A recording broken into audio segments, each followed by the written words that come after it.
Hello students, this is Ayushi Gaur. Last lecture में हमने chapter number 5 start कर लिया था, इन्वर्स ऑफ अ मैट्रिक्स। उसकी जो थ्योरम्स है हम आज स्टार्ट करने वाले हैं। देखिए, थ्योरम नंबर 1 जो आपकी बुक में दी है,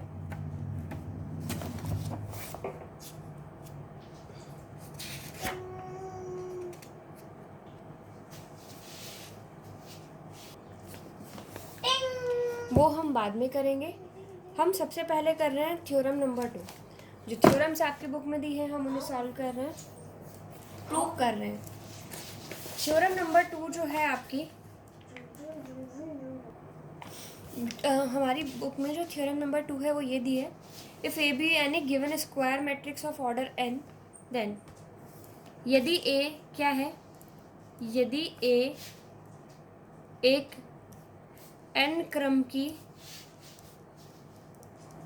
वर्गाकार n क्रम का वर्गाकार आव्यूह है, तब यदि a एक n क्रम का वर्गाकार आव्यूह है तब ये, इसका मतलब क्या है कि अगर a एक स्क्वायर मैट्रिक्स है n ऑर्डर का, तब a को अगर हम एडजॉइंट a से गुणा करें या हम एडजॉइंट a को a से गुणा करें तो इनका मान हमेशा डिटर्मिनेंट का मान और i मतलब इकाई मैट्रिक्स को गुणा करें, ये तीनों ही सदैव हमेशा कैसे होते हैं, आपस में बराबर होते हैं।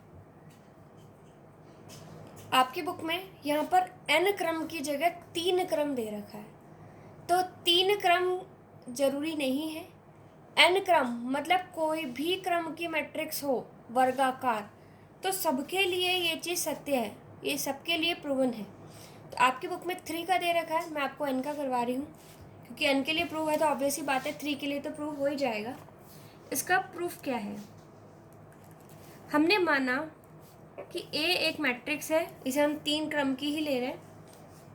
वो है A11, A12, A13, A21, A22, A23, A31, A32, A33। A एक मैट्रिक्स है जो कि हमने 3 क्रम की ली है। हमें यहाँ पर क्या चाहिए, एक तो A चाहिए, एडजॉइंट A चाहिए और डिटर्मिनेंट A चाहिए। हम इन सबके मान निकाल लें। एडजॉइंट A क्या होगा हमारे पास में, इन सबके कोफैक्टर, सहखंडों की मैट्रिक्स।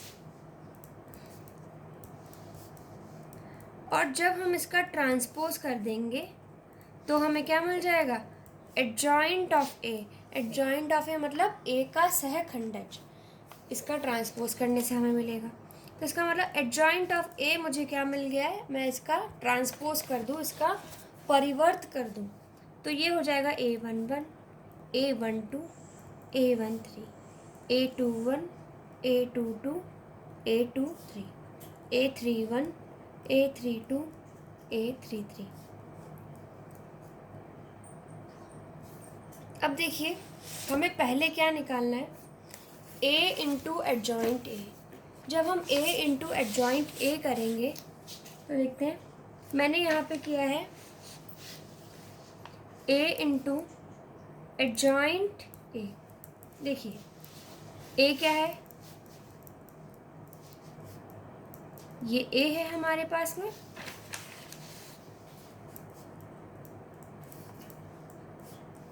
इसको हमें एडजॉइंट A से गुणा करना है।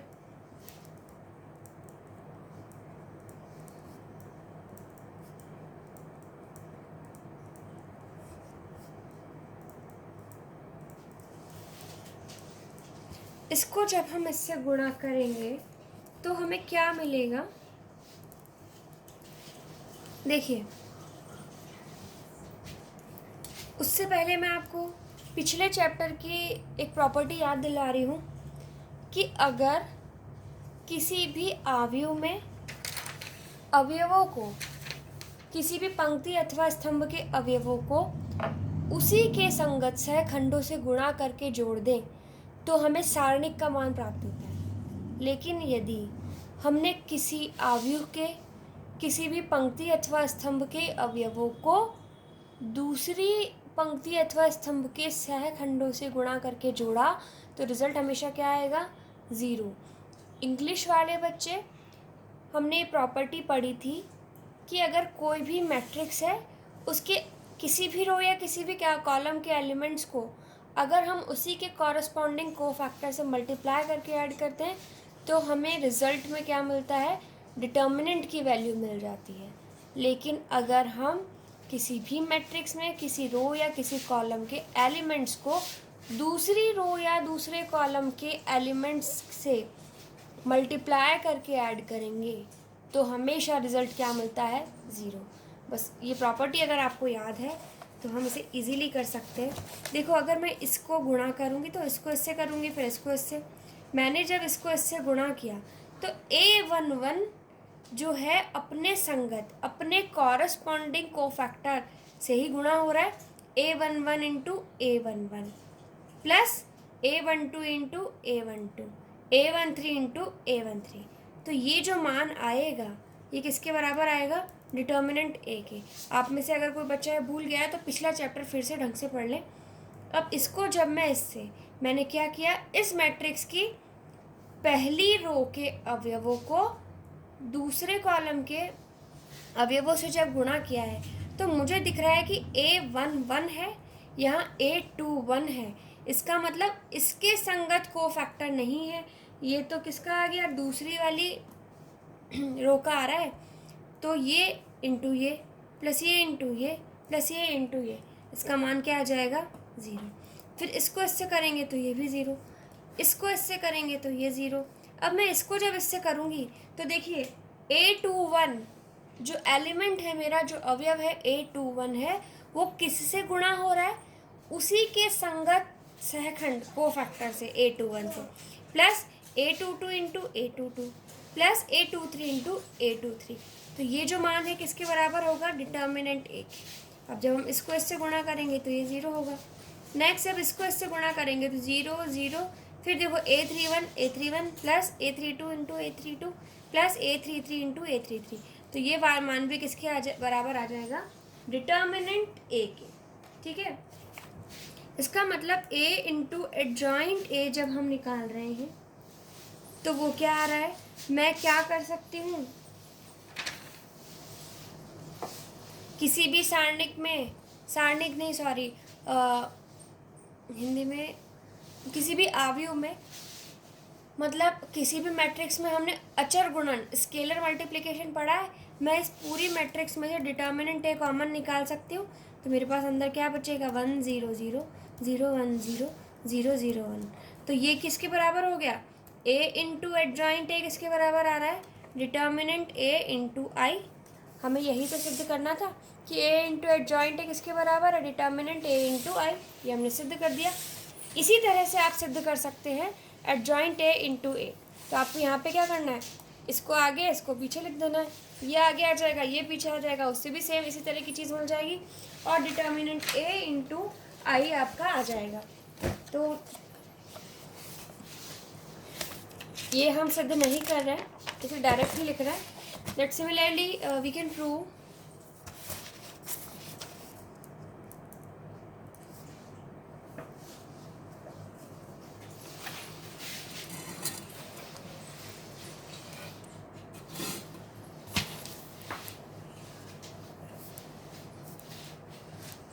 Similarly, we can prove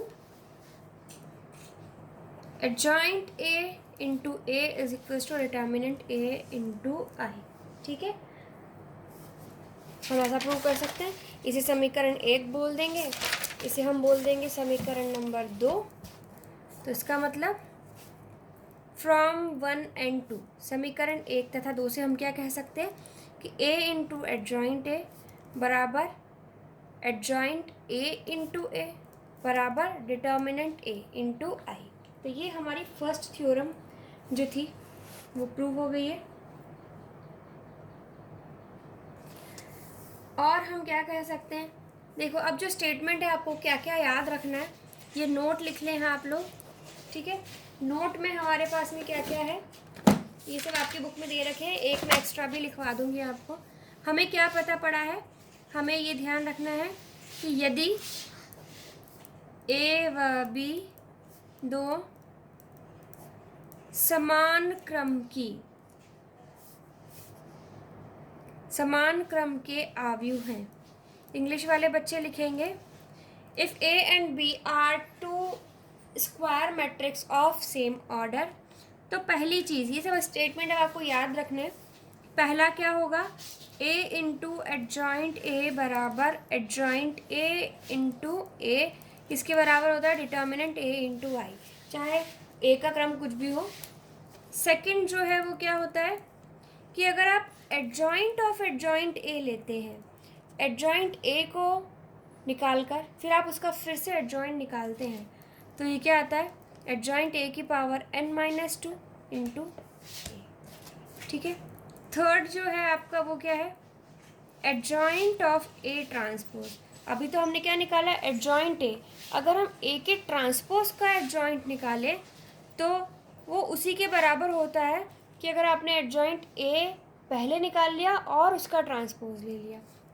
इसके बाद में फोर्थ नंबर क्या है, एडजॉइंट ऑफ ए बी बराबर adjoint A into adjoint B. आप ए बी को पहले गुणा करके उनका एडजॉइंट निकालें, या फिर आप ए का एडजॉइंट और बी का एडजॉइंट निकाल के उन्हें गुणा करें, तो रिजल्ट हमेशा क्या आएगा, आपस में बराबर ही आएगा। ठीक है। इसके बाद में fifth number, determinant of adjoint A. अगर एडजॉइंट ए का डिटर्मिनेंट हमें निकालना है तो वो किसके बराबर होता है, डिटर्मिनेंट ऑफ ए n-1। अब हमने क्या किया, ये 6 नंबर, डिटर्मिनेंट हमने ले लिया किसका, एडजॉइंट ऑफ एडजॉइंट ए का, तो ये किसके बराबर आएगा, डिटर्मिनेंट ए की पावर n-1 का स्क्वायर। ये दो मैंने आपको एक्स्ट्रा लिखवाए हैं, आपकी बुक में नहीं है, बट आप लोग प्लीज़ लिख लें क्योंकि आपके लिए हेल्पफुल ही रहेगा। नेक्स्ट अब हम जो थ्योरम कर रहे हैं वो आपकी बुक की थ्योरम नंबर 1 है। चलिए स्टार्ट करते हैं हम थ्योरम नंबर 1। थ्योरम नंबर 1 में हमें गिवन है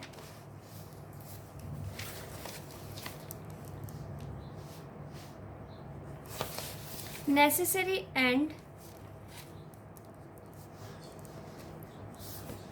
sufficient condition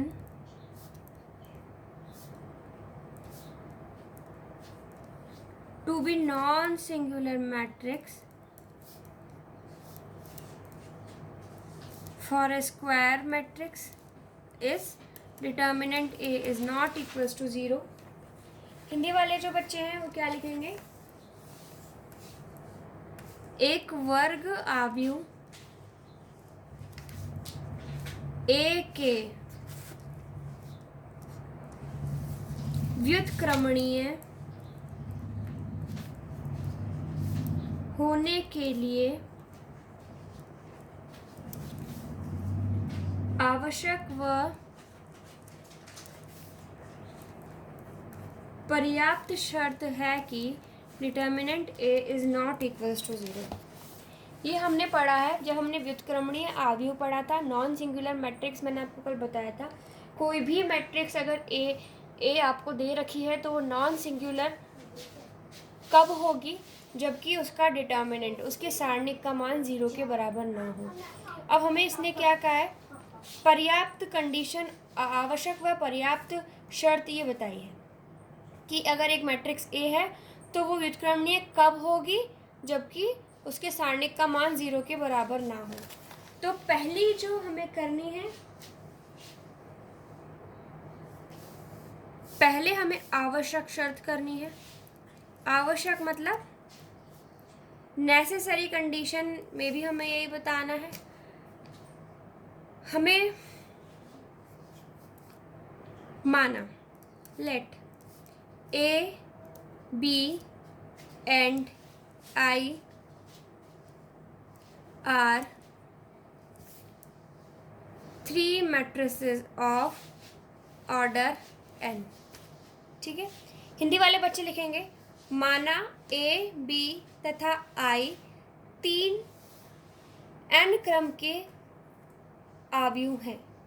माना ए बी तथा आई 3 n क्रम के आव्यूह हैं। ठीक है।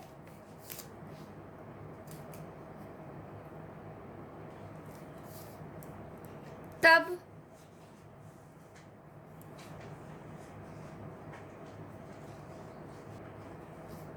माना बी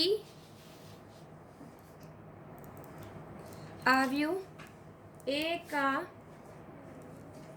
व्युत्क्रम अवयव है। Let B is the inverse matrix of A B C की हमने बात करी है। तीनों स्क्वायर मैट्रिक्स हैं, वर्गाकार अवयव है n क्रम के। हम मान रहे हैं कि b जो है वो a का इन्वर्स है, b जो है a का व्युत्क्रम है। तो मैंने आपको इन्वर्स मैट्रिक्स व्युत्क्रम अवयव की परिभाषा से क्या लिखवाया था? अगर b a का व्युत्क्रम है तो ab बराबर ba बराबर i होना चाहिए। अगर मैं ऐसा लिखूं ए बी बराबर आई, और मैंने क्या किया, इसका दोनों तरफ से सारणिक ले लिया, डिटर्मिनेंट ले लिया है। हमने प्रॉपर्टी पढ़ी है डिटर्मिनेंट की। डिटर्मिनेंट ए बी को हम डिटर्मिनेंट ए इंटू बी लिख सकते हैं, और इकाई अवयव का सारणिक का मान क्या होगा? 1 होगा। इसका मतलब देखो, सारणिक ए इंटू सारणिक बी का मान किसके इक्वल आ रहा है? 1 के। इसका मतलब क्या हो गया कि सारणिक ए का मान 0 हो सकता है क्या? क्योंकि अगर जैसे सारणिक ए का मान 0 हो गया तो वो सारणिक बी से गुणा होकर यहाँ 0 आना चाहिए ना, लेकिन यहाँ तो 1 आ रहा है। तो इसका मतलब हम क्या कह सकते हैं कि डिटर्मिनेंट ए, सारणिक ए जो है वो 0 नहीं हो सकती है। तो ये क्या हो गई? इसकी आवश्यक प्रतिबंध हो गया इसका। इसके बाद में पर्याप्त प्रतिबंध में हमें क्या बताना है? पर्याप्त प्रतिबंध मतलब सफिशिएंट कंडीशन। सफिशिएंट कंडीशन के लिए पहले तो अभी देखो, हमने पढ़ा था a इंटू एडजॉइंट ए बराबर एडजॉइंट a इंटू ए। किसके बराबर होगा? डिटर्मिनेंट a इंटू आई के। ठीक है। अब अगर मैं इसको डिटर्मिनेंट a से भाग दे दूं, डिटर्मिनेंट ए का मतलब है सारणिक ए से अगर मैं इन सभी को भाग दे दूंगी तो मुझे क्या मिलेगा? इससे कट जाएगा। और एडजॉइंट ए, हमने यहाँ पे क्या माना है कि बी जो है वो क्या है? ए का इन्वर्स है। B is the inverse of A. B क्या है? ए का व्युत्क्रम है। तो बी किसके बराबर होना चाहिए? ए इन्वर्स के बराबर होना चाहिए। मैं क्या इसे ए इन्वर्स लिख सकती हूँ? तो ये हो जाएगा ए, क्योंकि ये फॉर्मूला मैंने आपको कल बताया था। इसे मैं क्या लिख सकती हूँ? ए इन्वर्स इंटू ए बराबर किसके? आई के।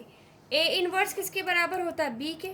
इसका मतलब ए बी बराबर बी ए बराबर आई आ गया। तो यही तो हमारा प्रतिबंध है। क्या प्रतिबंध है? व्युत्क्रमणीय कब होगा? जबकि डिटर्मिनेंट ए बराबर 0 ना हो। हमने क्या किया था यहाँ पर? हमने यहाँ पे क्या किया है? व्युत्क्रमणीय लिया है। ठीक है। हमने क्या किया है? इन्वर्स मैट्रिक्स लिया है और डिटर्मिनेंट ए बराबर 0 नहीं करके इसको प्रूव कर दिया। और यहाँ पे हमने इसका उल्टा कर दिया है। हमने इसको व्युत्क्रम अवयव मतलब इन्वर्स मैट्रिक्स प्रूव कर दिया है। इसका प्रूव इसी तरह से आपको करना है। थोड़ा सा आपको ध्यान भी रखना पड़ेगा इसको कि हमें यहाँ पे यही चीज़ करनी है, बाकी ऐसा कुछ टिपिकल इसमें है नहीं करने के लिए। तो थ्योरम 1 एंड थ्योरम 2 आपकी हो गई है। थ्योरम नंबर 3 हम करते हैं। थ्योरम नंबर 3 में हमें दिया है inverse of a square matrix if it exist is unique. ठीक है। जो थर्ड थ्योरम है वो क्या कहती है कि प्रत्येक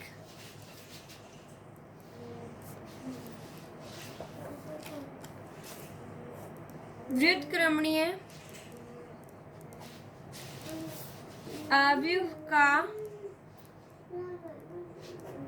व्युत्क्रम अवयव अद्वितीय होता है। मतलब कि अगर कोई मैट्रिक्स है और उसका इन्वर्स पॉसिबल है तो वो इन्वर्स यूनिक होगा। मतलब हर एक अवयव जो भी है, अगर कोई अवयव दे रखा है और उसका व्युत्क्रम अवयव अस्तित्व में है तो वो सिर्फ एक ही हो सकता है, अलग अलग नहीं हो सकते। मान लीजिए कोई भी एक मैट्रिक्स आपको दे रखी है और आपको बोला जा रहा है कि इसका इन्वर्स फाइंड करो, तो क्या होगा? जैसे एक एग्जांपल मैं आपको बताती हूँ। अगर आपको मैट्रिक्स ए एक ये दे रखी है और आपको इसका इन्वर्स निकालना है तो इसका इन्वर्स सिर्फ एकमात्र यही हो सकता है, इसके अलावा कुछ नहीं हो सकता। हमें ये सिद्ध करना है कि inverse of A square matrix if it exist is unique. तो हमें ये सिद्ध करने के लिए बहुत ही छोटा सा प्रोसेस लगाना है। हम इसको कॉन्ट्रोडिक्शन, विरोधाभास से करेंगे। विरोधाभास से हम इसको कैसे करेंगे? अगर कोई मैट्रिक्स ए है और उसका व्युत्क्रम मैट्रिक्स बी है तो हम कह रहे हैं कि वो यूनिक ही होना चाहिए। तो हमें क्या करना है? अब हमें मान के चलना है कि कोई अवयव अगर ए है तो उसके लिए व्युत्क्रम अवयव हम उसे यूनिक, अद्वितीय ना मान के हम मान रहे हैं कि बी और सी उसके दो व्युत्क्रम अवयव हैं। ठीक है, हमने माना let A be a square matrix. Hindi में बोल रही हूँ मैं। माना ए एक वर्गाकार अवयव है, तब माना बी तथा सी इसके दो व्युत्क्रम अवयव हैं। Let A be a square matrix and let B and C be two inverse matrix of A. Let B and C two inverse matrix of A. अब since B is the inverse of A,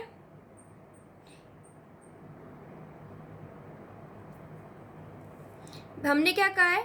एक matrix A है और B और C उसके inverse है। तो जब B व्युत्क्रम अवयव है ए का तो हम क्या लिख सकते हैं कि ए बी बराबर बी ए बराबर क्या होना चाहिए? आई होना चाहिए। दूसरा केस हमने माना कि जब सी व्युत्क्रम अवयव है ए का, देखो इंग्लिश वाले बच्चे लिख सकते हैं खुद से भी। When B is the inverse matrix of A, when C is the inverse matrix of A, तो हम क्या लिखेंगे? ए सी बराबर सी ए बराबर आई। ठीक है, अब मुझे प्रूव क्या करना है? मैंने तो कॉन्ट्रोडिक्शन की कंडीशन ले ली। मुझे ये प्रूव करना है कि अगर ए कोई मैट्रिक्स है तो उसकी इन्वर्स, उसके व्युत्क्रम अवयव सिर्फ एक ही होगा। लेकिन मैंने यहाँ पे सिद्ध करने के लिए दो लेके चले हैं कि बी और सी उसके दो व्युत्क्रम अवयव हैं, दो इन्वर्स मैट्रिक्स हैं। तो मुझे बी और सी को बराबर सिद्ध करना पड़ेगा ना। उसके लिए मैंने क्या किया, इसे एक बोल दो, इसे दो बोल देते हैं हम। अब हम क्या लिख सकते हैं? मुझे बी और सी को आपस में बराबर लेना है। तब मैं क्या करूँगी? बी को मैं क्या बी इंटू आई लिख सकती हूँ, क्योंकि मुझे पता है कि किसी भी अवयव को हम इकाई अवयव से गुणा करें तो इस पर कोई फ़र्क नहीं पड़ता है। मुझे पता है कि आई को मैं क्या लिख सकती हूँ? ए इंटू सी या सी इंटू ए भी लिख सकती हूँ। तो मैंने क्या किया, इस आई की जगह पर लिख दिया ए इंटू सी। अब मुझे पता है कि बी को ए के साथ अगर मैं ले लूँ तो बी ए सी लिख सकते हैं हम। मुझे यहाँ से मालूम है कि बी ए की वैल्यू कितनी है? आई। तो ये आई सी हो गया। और आई इंटू सी किसके बराबर होगा? सी के। मतलब हमने किसको किसके बराबर सिद्ध कर दिया? बी को हमने सी के बराबर सिद्ध कर दिया। इसका मतलब क्या हो गया कि अगर कोई भी मैट्रिक्स ए है तो उसके लिए सिर्फ एक अद्वितीय, मतलब एक यूनिक इन्वर्स ही पॉसिबल है। हमने यहाँ पे दो माने थे, बी और सी की दो उसके व्युत्क्रम अवयव हैं, दो इन्वर्स मैट्रिक्स है। तो भी लास्ट में जाके क्या आ गया? बी और सी आपस में बराबर ही आ गए हैं। तो इसका मतलब क्या हो गया कि किसी भी मैट्रिक्स ए के लिए इन्वर्स मैट्रिक्स जो है वो कैसी होती है? यूनिक होती है हमेशा। ठीक है, नेक्स्ट जो थ्योरम है हमारी थ्योरम नंबर 5, थ्योरम नंबर 5 नहीं, दिस इज़ 4। थ्योरम नंबर 4 हमारी क्या कहती है? If A and B are invertible matrices of same order then. Fourth theorem क्या कहती है? ए बी इन्वर्स बराबर बी इन्वर्स ए इन्वर्स। हमें ये सिद्ध करना है। इन्वर्टिबल मतलब होता है वही कि जिसका कि इन्वर्स निकालना पॉसिबल हो, ऐसी मैट्रिक्स क्या कहलाती है? आपकी इन्वर्टिबल मैट्रिक्स कहलाती है। अब हमें इसको सिद्ध करना है। अब देखिए, हमने इन्वर्टिबल मैट्रिक्स ए बी के इन्वर्स की बात करी है हमने। तो ए बी अगर ए को अगर मैं बी से मल्टीप्लाई कर रही हूँ तो भी मुझे क्या मिलेगा? एक मैट्रिक्स ही तो मिलेगी।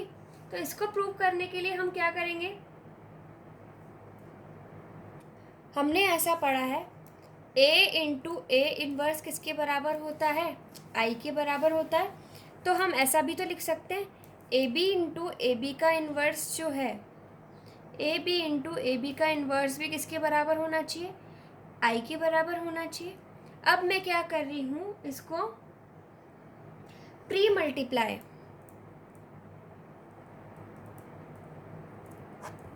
पूर्व गुणन किससे? ए इन्वर्स से। पूर्व गुणन का मतलब पहले ही मल्टीप्लाई करना है मुझे, तो मैंने इसको पूर्व गुणन किया ए इन्वर्स से दोनों पक्षों में। मैंने इधर भी ए इन्वर्स से गुणा कर दिया, क्योंकि हमें पता है कि मैट्रिक्स में मल्टीप्लिकेशन में ऑर्डर जो है, क्रम का बहुत महत्व है। तो ए इन्वर्स से मैंने इनको गुणा किया, पूर्व गुणन प्री मल्टीप्लिकेशन किया है। तो अब मैं क्या लिख सकती हूँ? इसे इस तरह से लिख सकती हूँ, A inverse into A B, और यहाँ पे ए बी का इन्वर्स है। ए इन्वर्स इंटू आई है तो ये ए इन्वर्स बन जाएगा, क्योंकि आइडेंटिटी मैट्रिक्स यूनिट मैट्रिक्स है। अब ये किसके बराबर होता है? ए इन्वर्स इंटू ए आई के बराबर होगा। ये बना आपका आई बी, ए बी इन्वर्स बराबर ए इन्वर्स। यहाँ पे क्या है? आई इंटू बी, तो ये बी बन जाएगा, B into A B inverse किसके बराबर आ रहा है? ए इन्वर्स की। अब देखो, हमें सिद्ध क्या करना है? मैं कुछ भी अपनी इच्छा से नहीं कर रही हूँ, मुझे ये चीज़ सिद्ध करनी है कि ए बी का इन्वर्स बी इन्वर्स और ए इन्वर्स के बराबर आना चाहिए। तो अब आप देखो यहाँ पर कि ये मैंने ये स्टेटमेंट लिखा, मुझे यहाँ से इसको हटाना है और यहाँ पर आई की जगह ए इन्वर्स और बी इन्वर्स लाना है। तो मैंने पहले ए इन्वर्स से गुणा कर दिया। अब मुझे देखो, इससे ये वाला स्टेप लाना है। तो ए बी इन्वर्स तो मेरा आ रहा है, आगे बी है, तो मुझे क्या करना चाहिए? इसको फिर से बी इन्वर्स से गुणा करना चाहिए, ताकि बी इन्वर्स इंटू बी क्या आ जाए? आई आ जाए। फिर से मैंने क्या किया? पूर्व गुणन किससे? बी इन्वर्स से। जब मैं इसका पूर्व गुणन करूँगी तो मुझे क्या मिलेगा? B into B inverse, A B inverse बराबर बी इन्वर्स ए इन्वर्स। ये क्या हो जाएगा? आई ए बी इन्वर्स बराबर B inverse A inverse. I किससे भी मल्टीप्लाई होगा तो क्या मिलेगा? ए बी इन्वर्स बराबर बी इन्वर्स ए इन्वर्स। यहाँ पर तो क्या है? ये दो आव्यूह ही हैं। अगर इस तरह से बहुत सारे आव्यूह हैं, ए बी सी से लेकर एक्स वाई जेड का इन्वर्स तक है, तो हम इसे सेपरेट लिख सकते हैं। Z inverse, Y inverse, X inverse से लेकर C inverse, B inverse, A inverse. बस हाँ, ये ध्यान रखना है आपको, ए बी का इन्वर्स है तो A inverse into B inverse नहीं आएगा, पहले बी आएगा। देखिए, ए बी सी से लेकर जेड तक जा रहा है, तो फिर उल्टा ही स्टार्ट हो रहा है, Z Y X C B A. हम इनका क्रम बदल के नहीं लिख सकते हैं, ऑर्डर हम चेंज नहीं कर सकते हैं, क्योंकि हमें पता है कि मैट्रिक्स मल्टीप्लिकेशन में ऑर्डर बहुत मैटर करता है। ठीक है, अब जो हमारी लास्ट थ्योरम बची है, थ्योरम नंबर 5, वो हम करेंगे नेक्स्ट लेक्चर में, क्योंकि आज की वीडियो का टाइम यहीं ख़त्म हो गया है। आप लोग इतने थ्योरम्स को अच्छे से याद कर लीजिए और एग्जाम्पल्स एंड क्वेश्चंस आपको ट्राई करने हैं। तब तक के लिए थैंक यू स्टूडेंट्स।